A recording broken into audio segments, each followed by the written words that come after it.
À partir d'ici, je suis entré dans le plus grand musée à ciel ouvert de l'époque néolithique. Il faut venir jusqu'ici pour le croire. Il faut voir la cité de Séphar, la plus grande cité troglodyte au monde. Une ville de pierre, avec ses façades immenses, ses avenues perpendiculaires, ses places, ses rues. Séphar est inscrit au patrimoine mondial de l'humanité depuis 1982. Mais ce n'est pas pour cette extraordinaire création du vent, c'est pour ce qui est caché ici.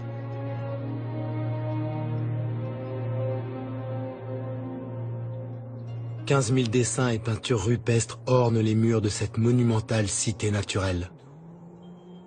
Séphar du Tassin Nadjer est un des plus vastes ensembles d'art rupestre préhistorique au monde.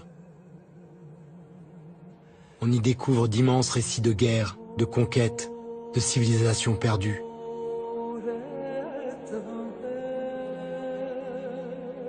On découvre aussi combien ce désert n'a pas toujours été aride. C'était une savane, un monde peuplé de girafes, de buffles ou de rhinocéros.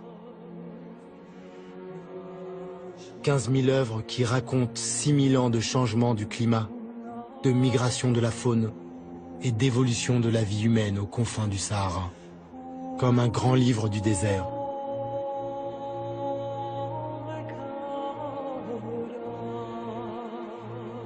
Et comme souvent, un livre qui contient des mystères, à commencer par celui de ces êtres étranges qui apparaissent dans certains dessins et dont les formes n'indiquent ni un animal, ni vraiment un humain.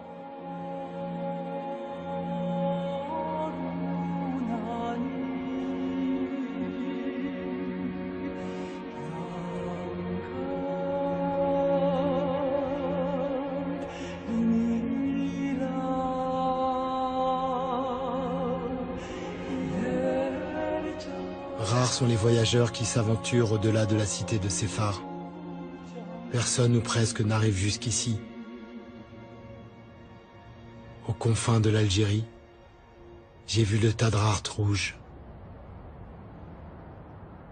J'ai contemplé l'infinie beauté du monde, pour m'en souvenir à jamais.